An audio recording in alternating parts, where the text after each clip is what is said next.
So in lesson 2.2, we were introduced to two new key concepts, which should be 7 and 8 in your key concepts page. Now the first one is temperature is a measure of the average kinetic energy of the molecules of a substance. Now that's really wordy, but that essentially means that temperature is going to change the movement of the molecules by increasing the amount of movement.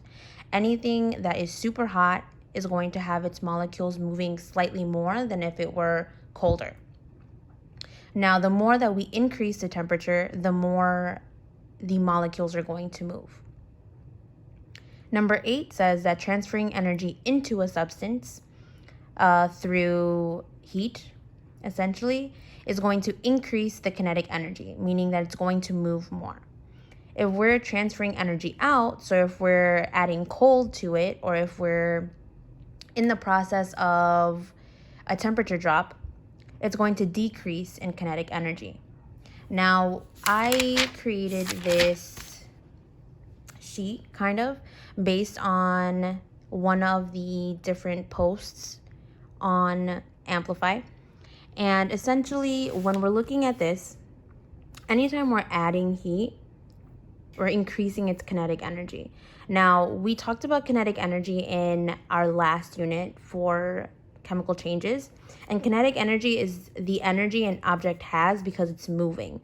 So right now, this Post-it has 0 kinetic energy, right? It's still.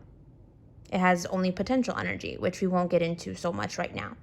But as soon as this is moving, okay, even if something is forcing energy upon it to move, it has kinetic energy.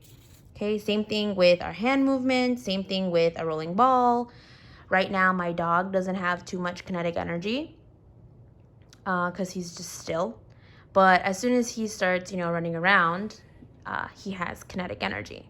Same thing with solids, liquids, and gases. If you're removing or transferring energy out of a substance, you're decreasing the amount of kinetic energy, meaning that just kind of like us, whenever we're cold, we don't like to move. We like to just kind of stay in our spots.